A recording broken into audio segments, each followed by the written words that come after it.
Big thanks to everybody that supports the Shoot to Grill podcast, especially Northside Tool Rental. NorthsideToolRental.com. Make sure you check out all the things that they have that you can rent for the yard, for the construction site, a dingo, a bobcat, you name it. The fine folks at Northside Tool Rental, they got it. NorthsideToolRental.com. Again, thanks for your support, guys.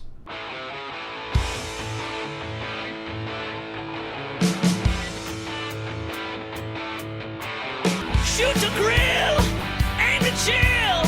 Too many cold ones, I need an Advil, yeah. Shoot to grill, I can't kill. So don't bring me nothing that's got chlorophyll, yeah.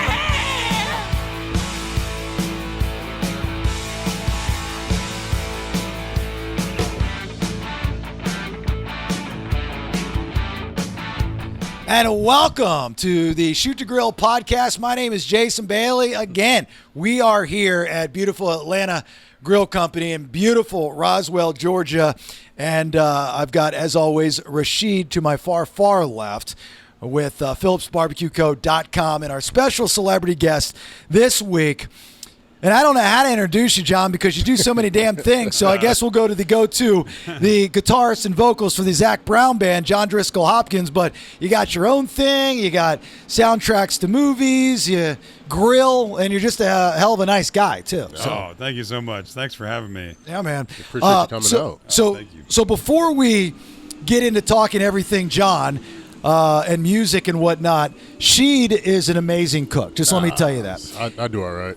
And I said, Sheed, what are we gonna do for John? And this is what he's come up with. Yeah, I was just happy to have somebody on here that eats meat. Oh, yeah. So, I was like, all right, we don't have to go anywhere. Not against any of the previous hosts, but sometimes I've been wanting to make a burger for a long time. Just a good, classic burger. And I wanted to do something different with it. So I actually baked this morning some cornbread mac and cheese that we're going to put atop a nice meaty burger with some house-cured bacon. Going to smoke that up on the KJ. We're running it real hot. Today's burgers, we're going quick, medium rare, simple, delicious dish. And as we talked about, we're actually seasoned up with some house rub from Atlanta Grill Company today. The Argentina steak, right? Argentina steak, Yeah. Exactly. Go with that beef, complement it well. I can't wait. So we got some sweet and salty already mixed in with the cornbread mac. Then we got a nice meaty bite going. When you guys come on, you guys are intimidating. Everyone talks me up. No, you guys travel the world. You got all these chefs cooking for you. I'm a guy that plays with fire for fun. I want to make sure it's a meal that if we ask you to come back, you're like, hey, that guy can cook. If the conversation sucks, at least I get a good meal out of it. Oh, no. Actually, what he's doing, he's always trying to get a gig with our guests. He's auditioning every time. He uses the show as an audition. It hasn't worked yet because I'm still here if you see it. But I can email you my resume. I got it. Well, I can't wait, man. I see a dozen of these things out here, these spices, and this is the one we picked, huh? That's the one we're doing today, the Argentina basil, steak. And what is in there? Chimichurri? Oh, yeah. A dried chimichurri. I made a good wet one, but you got to come back for another season. Cornbread mac instead of a slice of American. We're going to have a little cheddar sprinkle, but it's a cheddar cheese cornbread mac on there. And so we're running this Serious. at what temperature? We're running it high, 400 a day. We're just trying to get in and out. Regular racks. Regular rack. On top. And I'm always doing my two cooking sides, so I got my deflector plates on one end just to, maintain that control. Then I got my sear on the left. Okay. That's just how I like to have complete control over it. I'm going to get a lesson. Get a lesson. Hey, I hear you're a grilling man yourself. I like to grill. I've used my egg as a smoker a lot. Okay. And then I'll throw on like a fillet. My buddies and I will put on like a 4-pound fillet and sear it. Yeah. And then like move the coals and kind of bake it.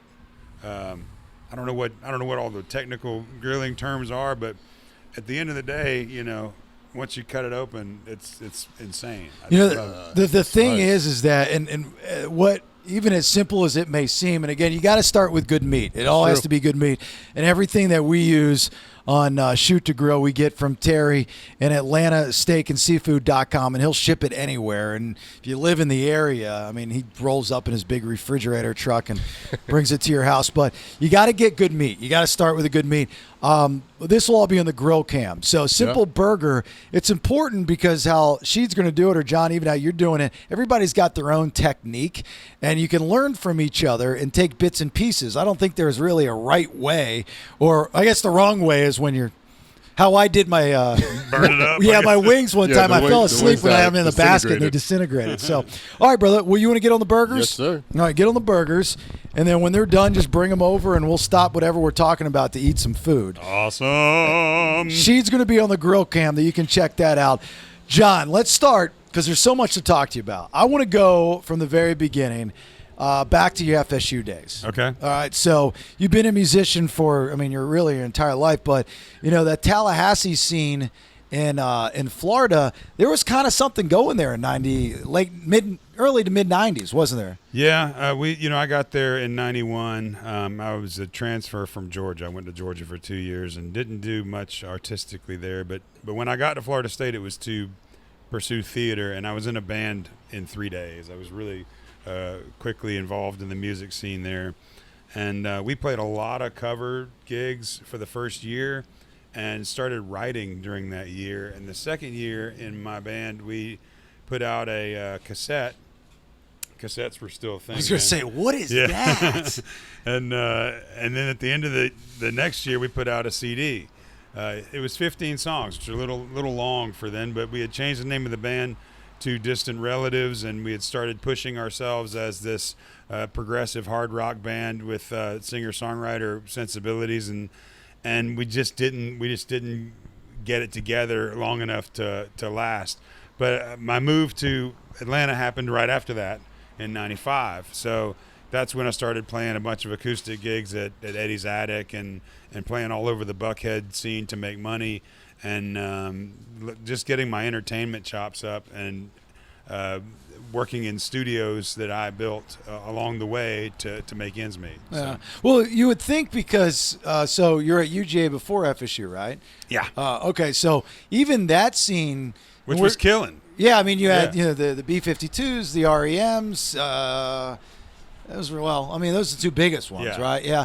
And then the only person I can think of would be Stapp, like from Right. Tallahassee. Sure. So he's there. So when you're trying to be a musician, it's very incestual. I always say that about music.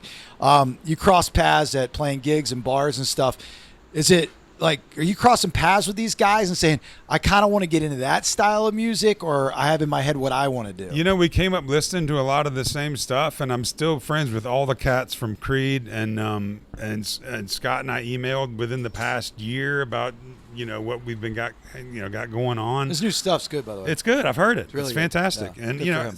but yeah, there's everybody morphs in their own way, and I kind of grew up on folk stuff like the James Taylor, Indigo Girls, acoustic guitar driven sort of stuff.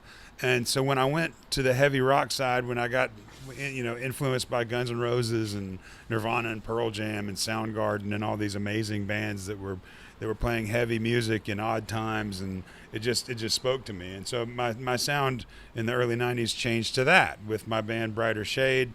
It kind of went back to a singer-songwriter thing and has been toggling between all those tunes and sounds, all those sounds now. At this point, just being able to visit those genres in whatever I'm doing is a gift. Yeah. We were talking about heavy music earlier, and I just put out an EP in January that was the Bloody Wolves of Venice, Right. and it's 5 songs that are pretty heavy. And they were attached to the movie Adolescence that I just saw at the Underground Atlanta Film Festival this past weekend. And that Baby song has got a lot of 80s influence. Doesn't it? A lot of 80s influence. And it's got harmony all over it, and then it's got that acoustic thing in the middle. But then you get deeper into the other tunes where you've got some odd time stuff going on, and you've got things like Smitten, which is almost like a rap, rock, metal thing. Yeah. I mean, you've these other tunes that there's just so many lyrics coming at you at once, and it lends itself to the bands that I'm kind of listening to, these days on the heavier stations. So see, I think in the early 90s, with all the genres that you were talking about in your style and listening to your stuff from, Zac Brown Band is its own entity and its own sound that obviously came to over years and whatnot. But the stuff that you're talking about and the bands that you're playing and the music that you do, that was a great time for college bands, as they call it, college rock. Sure. You had a band from Denver called The Samples that I don't know if you're familiar with. They were, Dave Matthews, obviously probably the most popular out of them. Rusted Root from Pennsylvania. Sure. There's a band from Austin called The Scabs. And all these really cool college bands that the only way you heard of them was by word of mouth. There was no internet. It was swapping CDs and EPs. Yeah. And I was into that stuff, hook, line, and sinker. Yeah, Noah's me too. Red Tattoo up in North Carolina. So it was really cool. Yeah. So did you want to take that path at any time? In 2005, when I jumped on with Zac, he and I had been friends already for 7 years at that point, and I had recorded his first album called Homegrown before he made it Zac Brown Band. Right. But we were calling it Zac Brown Band kind of as a nod to the Dave Matthews Band in an attempt to sort of copy their form, Wow. the way that they do business, the way that they are all a group that sticks together musically. Wow. Not that we wanted to sound like them, but that we just loved the way that they roll. They weren't pretentious, and they were super cool to all the fans and very easy to talk to on every level. And we never wanted to be unreachable, know. So Dave Matthews Band was a big influence on us musically, but we never set out to become them. We did, however, think that the way that they rolled was the way that we wanted to roll. Big touring, not a lot of fluff, but live playing, slamming musicianship. A lot of members. Yeah, well, let the song dictate what you need on stage, you know. And right now we're at 8 guys. I don't see us getting any bigger than that, but we rolled with 6 guys for a long time, you know, and we added percussion and we added a real bass player and put me on other stuff. So, Well, let me tell you, Dave Matthews, music is always the soundtrack of people's lives. Yeah. And one of my best concert experiences, Dave Matthews, Sunrise Theater down in South Florida. This was probably 90, Ants Marching all big. They, Crash Into Me, that album had just come out, so that was his new stuff. And those South Florida storms. Yeah. And so we get there right before the heavens open up on us, and we get inside. Concert's going. I got to hook up from the label. I just got into radio. I'm a big stud radio dude, blah, blah, blah. I'm sitting about 10 rows back on the floor. The smell of Dave Matthews is in the air. You know what I'm saying? So anyway, the whole band's up there, Jumbotrons. You start to hear the thunder outside. He gets into Ants Marching. And, when they play the songs, don't expect to hear the songs like they're on the CD because they just flow. Sure. Thunder, lightning, bam, bam, bam, power, and the entire place goes out. They still play. Power's out, instruments off, they don't miss a beat. They played to the power coming back on where they kicked in at the end of Ants Marching where, they played to, goosebumps. One of the most amazing, you talk about musicians that know what they're doing. Yeah. That was incredible to watch. It's shocking that there's an amphitheater. It's not. It's some. I don't know. I don't think it's an amphitheater because it was inside, but it's in Sunrise. It's the whatever places down there. But they didn't need their wedges to hear. They didn't have any power on stage. No, it was all power. The whole place went out. Everything went out. Then Carter, Jumbotrons, they just kept playing to Carter, and that's amazing. Isn't that cool? Yeah, I love that So story. I always, I tell that story anytime anybody asks me about Dave Matthews. But as a musician, you're telling me that that's tough to do. Well, it's pretty easy to follow Carter Beauford. I would imagine. He's just nailing it. Oh. He doesn't fluctuate that much. In terms of tempo, or if they've got it down, I think we could pull that off. But it's so cool that they did it, and that it came right back in. Because Dave's not going to be able to hear his guitar, or the guy's amps are off, like all that kind of thing. You're just going to be pulsing along following the drums. That's all you can hear, I'm sure. Well, I can, being 10 rows back from the stage, I could hear pluck, pluck, pluck, pluck, pluck, pluck, and I'm like, barely. That's badass. So if this ever happens to Zac Brown Band, I have a feeling you'll have some flashback in your head. You're like, I was on this podcast and Bailey told me, like, we just did that. I need to let him know. That'd be pretty cool. I think if Zac kept going and just said, keep going, like we would just, and we're on a bigger stage than I think what you're talking about, but we'd tighten up. We'd all walk toward the middle and surround the percussionists, and I think we could handle it.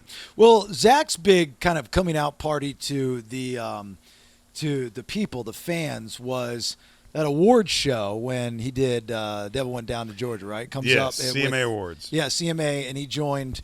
Who was it? It was like Kid Rock or somebody. It was another genre artist up there, right? Yeah, Kid Rock was not on the Devil Went Down to Georgia show, but he was on shows very quickly after that. We did Can't You See with Kid Rock on our Pass the Jar DVD at the Fox, and that got a lot of video circulation. Right. We've played with Kid Rock a good bit in different scenarios. And we've played with that's part of the beauty of being able to be on stages that we're on, is all the heroes that we've gotten to jam with, and from Willie Nelson to James Taylor, Dave Grohl, for the love of God. I mean, there's nobody cooler than Dave Grohl. Well, I know during the Super Bowl here in Atlanta, I went and saw the Foo Fighters. I went and saw Aerosmith the night before. And the rumor was, because that's one of the cool things as a fan, and you're going to these different shows, like, oh my God, this guy's joining this guy. Like, the collaborations are cool. So you guys played, I think, at the Tabernacle, and Grohl joined you guys on stage. Yeah, right? yeah. He came out and sang "Inner Sandman," which is normally my jam, and he crushed it. He did a great job. He's so cool, man. There's just never a moment when you're hanging out with that guy where you feel like you don't belong. Yeah. He's very inclusive and makes everybody feel good about being around. So, and what a great singer, what a great musician. I mean, all around. Just a great dude all around, right? Yeah, and funny as hell. And he grills. He I grills know his he does. ass off. I know he does. He's got a whole underground grill thing. He does. What's the name of it? I know that his barbecues are. So his wife is best friends with a friend of mine, Jordan. Okay. And I would live vicariously through her to hear. I think I've told this story on this podcast before, but she was years ago. She's over there, and he hands her a burger or something and says, "Here, can you give this to Ed?" And she turns around, it's Eddie Vedder. So, hey Ed. So hey Ed, and again, I would fanboy my balls off if that happened to me. I don't know how many curse words I can say. No, it's a podcast. You can say whatever you want. Good. So like that's how I learned about him grilling. But that story's old story. It's 10+ years old. So I just know, not like I know the guy, but I know that he does grill. So do you know what I'm talking about? Dave's got it's like. I've just heard about his legendary barbecues. I know about his studio. I think everybody's heard about his studio. He's got a grill thing. There's like a special grill set up. He and this other dude have an Instagram or something where they are the grilling team. Oh, really? And it's so under the radar, but he's in it. Like he's involved. I knew nothing about that. We got to find it. But so he's doing what we're doing. Kind of just like this. What a copycat. This dude's ripping. Would you text him and tell him to stop? Cease and desist? You have to stop now. But it would be, it would be cool if he were in town and wanted to do this one. Mad cool. He's doing that thing. But anyway, I don't know. Yeah, no, that's great. Have you been to his house? No, I haven't been over there. But I know a lot of people go over to record. Yeah, we hadn't done that. He came to us to record. It's a funny story. I mean, I don't know how much time we got. No, we got plenty. No, dude, there's no rules here. Go ahead. When he came to record, it was 2013, and you may remember this headline. There was a TSA shooting in L.A. At LAX. So Dave was about to get on the plane to come here. He flies commercial. He's not pretentious at all. He gets in his own rental car and he shows up at the gig. Does he really? Yeah, he doesn't travel with an entourage. Wow. Okay. And when people run up to him and say, "Hey," he goes, "Hey," and then they go, okay, that was cool, and then they leave. You make a big deal out of it, you know. People want to hang out a lot more, and you just say, hey, they're okay, bye. Anyway, he's supposed to be there around, you know, sometime in the early afternoon. So let's say 3 o'clock, 4 o'clock, something like that. And he's at LAX, and this shooting happens. The whole airport gets shut down. So he's like, "Oh God, I got to get to Atlanta, to Nashville," and because we were recording in Nashville, and so he goes to Burbank and jumps on another flight and it flies into Nashville. Doesn't get there till like 10:30, something like that. And he goes, "Hey dudes!" And he like runs in and he gets in the control room. We're all sitting there like everybody's in a booth waiting on him. Nobody even said, "Hey." He goes, "Let's rock." "What are you doing?" I was like, "Oh, well, this is the song we're working on now." And he goes, "Hit it." So we start playing. We're like, "This is weird. Okay, we're going to get up and hug or something first." You know, like nobody met him yet except Zach. Oh, this is the first time ever. One time. Zach met him one time at the Grammys. They were at the same, like, picking up the same swag. Like they were like a gift booth or something. Yeah. And like, "Oh, this jacket's nice. Oh, yeah, hey, Dave Grohl." You know, that's the only time they'd really met. And he's like, "Come record my record." And he goes, "Okay." Yeah. And he didn't even hear anything before he got there. He didn't know anything about us. He just knew that it was going to be fun and cool, and we played live, and we were. But he flew across country for it. Yep. And I'm sure they worked out he's going to get paid or he's going to have a something. But he had no preconceived notion about the way the band was going to sound. And you go back. I mean, you're a grunge fan. Like, Yeah, right? yeah. So Oh, you're thinking he's you're 2 going. years older than me. Like we're the same dude. Like everybody in his crew is just like everybody in my personal crew. Right. You know. So anyway, 3 hours go by. We've beaten this song into submission, and he's changed a few things here and there. And he goes, "Okay, dudes, let's drink." And we're like, "Okay." So we get up. We have a couple drinks for probably 2 hours, and everybody goes to their hotel room. And we're back at noon. We carve out these 5 songs, and he's, I think it was 4. It was the Girl Sessions EP, 4 songs. And we carve out these 4 songs, and at the end of the session is the CMA Awards for 2013. And he comes up and plays Day for the Dead with us, which was one of our big live tunes at the time. And we ended up releasing a single from that called All Right. So yeah. And then we were buddies ever since. He shows up whenever he can show up. That's so cool. He knows everybody in the band. He's super cool, and we've gotten to meet the other guys in Foo Fighters, and we shared the stage, the actual stage in Toronto. They played at Blue Jays Stadium like on Wednesday, and then on Thursday we played. So we just kept the stage in there, and sometimes bands will do that to save money, and yeah. Well, hopefully you don't ever use his throne that he used when he broke his foot. Right. Yeah. That was cool. I saw that in Atlanta. Did you go to that? No, I never saw it and I saw Axl, from GNR used it. Yeah. Okay. Too, but it's like, that thing will be put either touring Hard Rocks or be put into the Rock and Roll Hall of Fame because totally. that's legendary. That's so awesome. So is there a lot of music that you've recorded, whether it's you and your projects or with the Zac Brown Band, with other artists on collaborations that have never seen the light of day? You just maybe have been doing something that has been released, but there was other stuff that were like, oh, let's just have some fun, and those recordings are kept somewhere else? I don't know if there's anything out there that hasn't seen the light of day. I mean, aside from the record that I did with him, Homegrown is in very limited release in CD form. People used to have it on LimeWire. Yeah. You remember LimeWire? Yeah.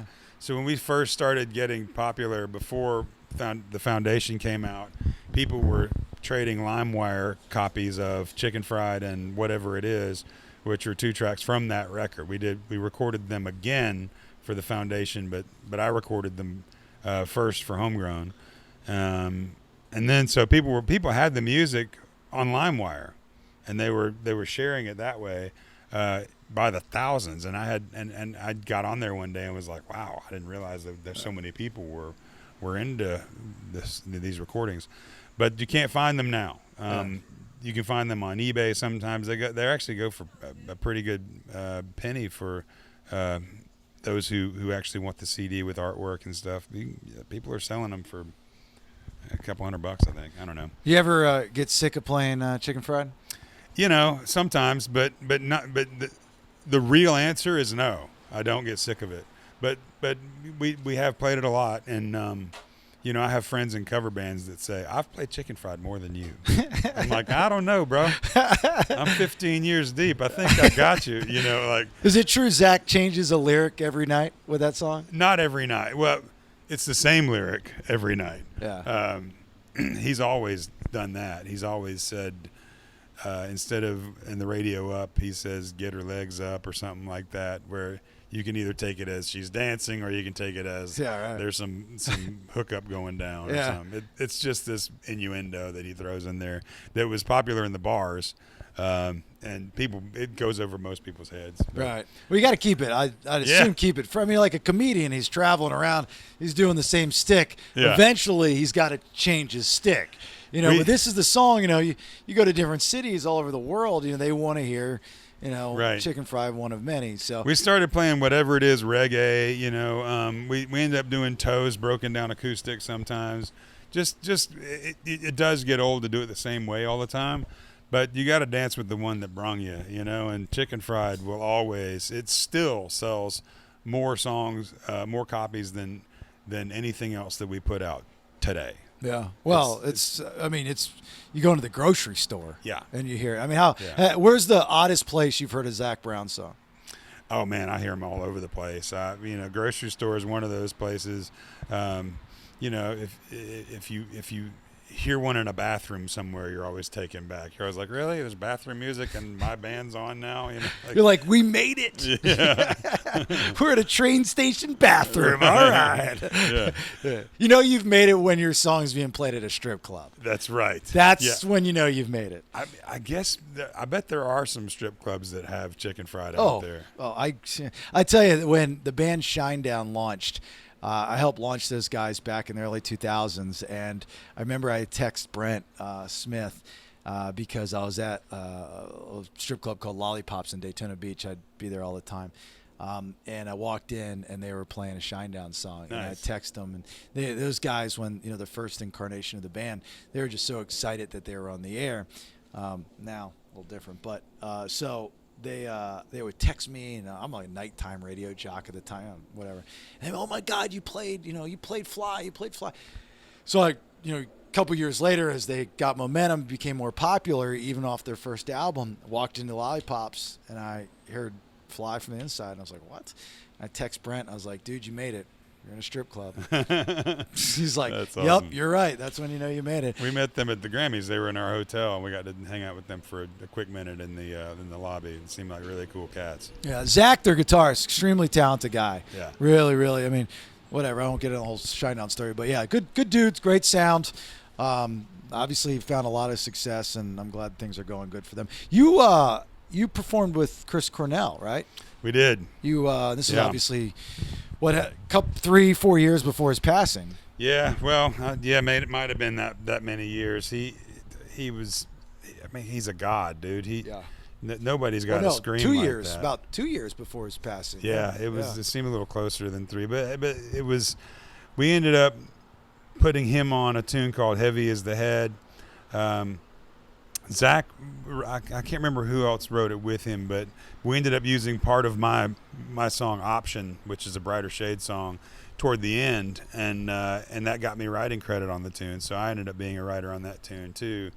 And when he said he had Chris Cornell come in, and I was like, oh well, all bets are off. I mean, this is, I think it was written for him to sing it. It sounds like a Cornell tune from the beginning. Sounds like Soundgarden from the beginning to me. And that riff at the end was very influenced by Soundgarden. So, pretty cool. And what a class act, and what a sweet guy. We just live in a time where people's meds, become so difficult to manage that I think, this guy never would have. We never would have lost him if he'd have had a better day on the meds that he was on. And he was just such a nice dude and an amazing talent. Did you just sit there and were you in the studio just Dude, I watched was him? in awe. Yeah. I didn't get to see him in the studio, but we played Saturday Night Live with him. Yeah. So we played when Hemsworth was out doing the Saturday Night Live hosting. We got to go do we were the band. And so we said, okay, we're bringing Chris Cornell, and he was living in New York at the time, so it was super easy.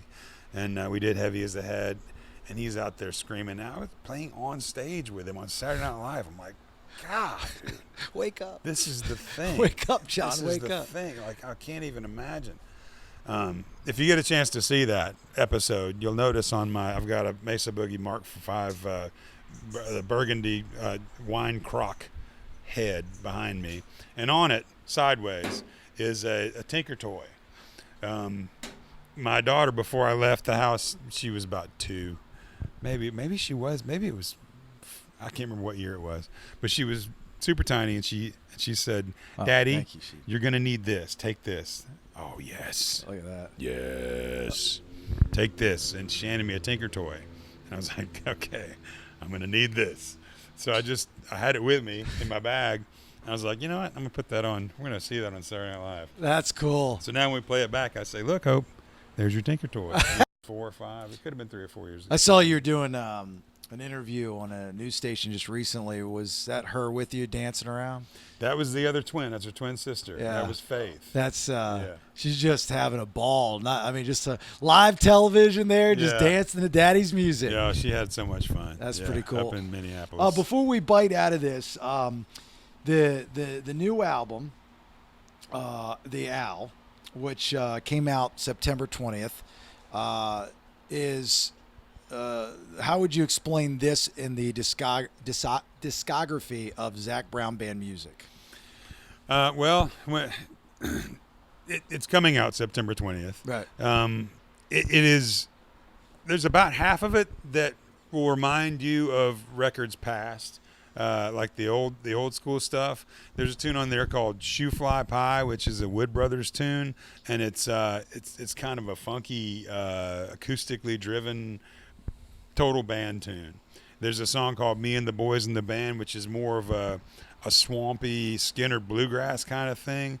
There's another tune on there called "Leaving Love Behind," which is a piano-driven, sort of like Colder Weather, about relationships and when they unfortunately end sometimes.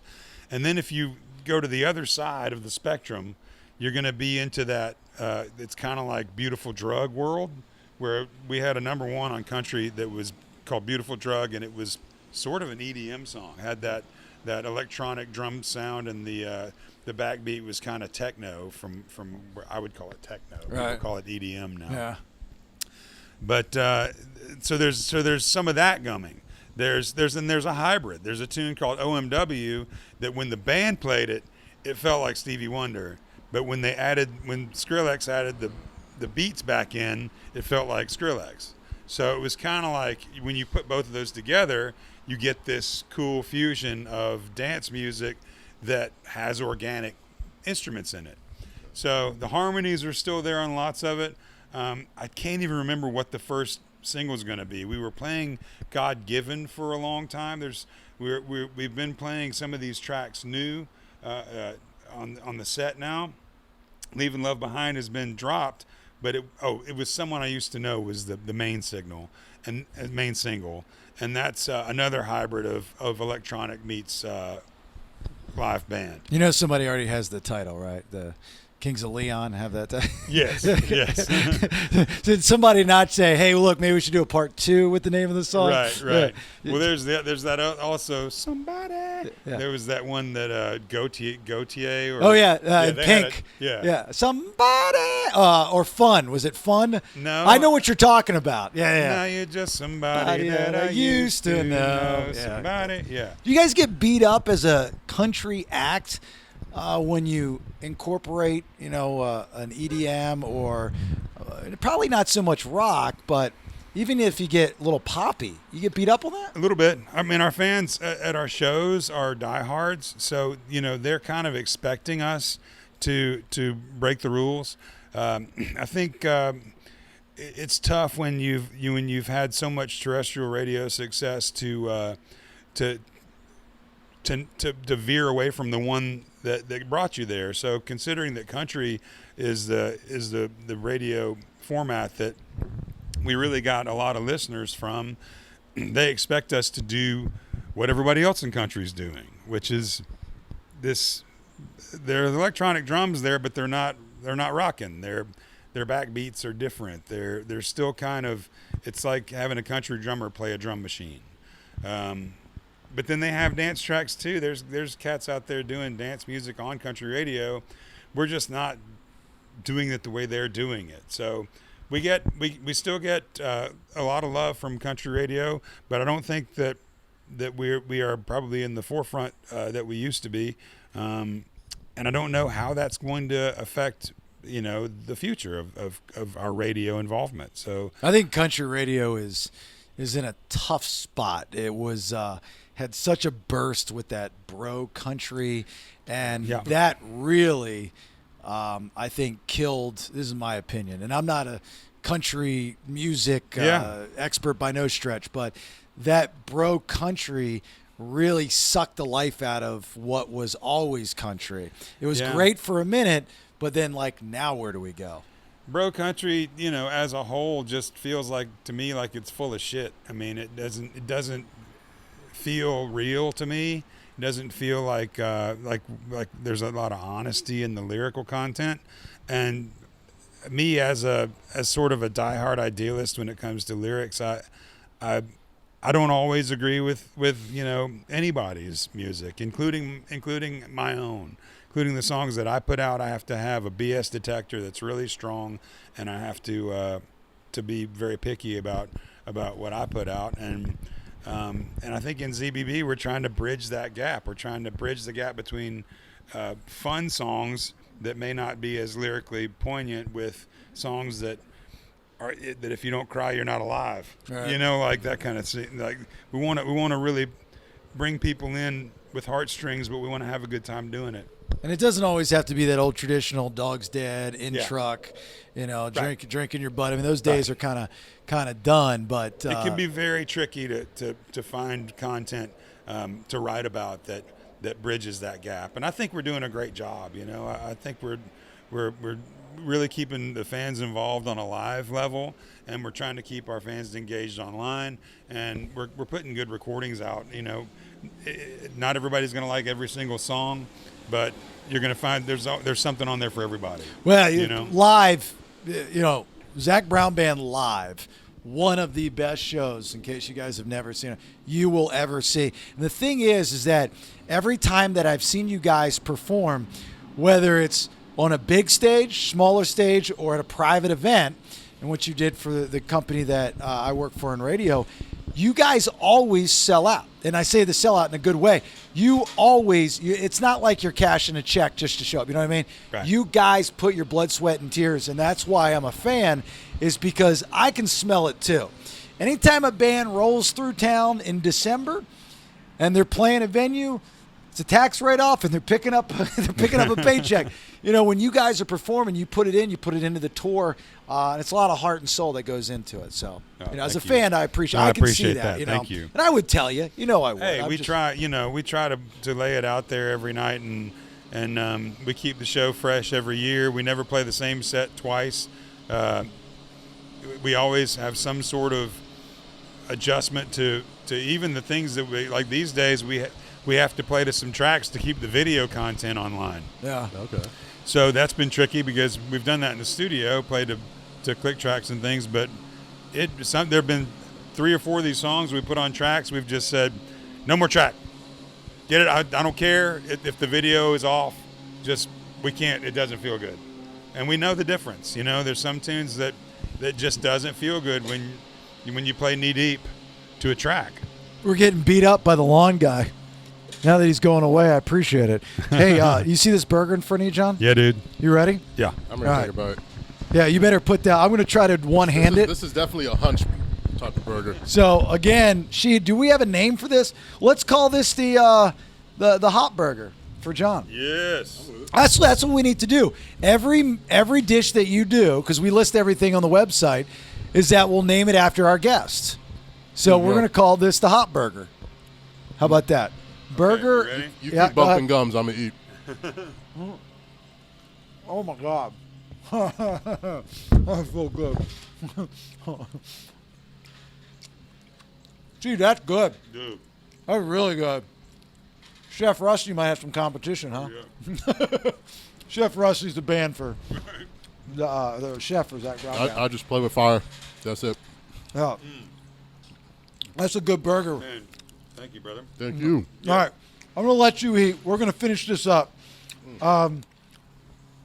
Thank you so much for spending time, man. I mean, I think I got a little mac and cheese. Yeah. That's all right. Well, mac and cheese, brother. Yeah. Thank you. John brother. Driskell Hopkins, Zac Brown Band, all this other stuff you got to check out.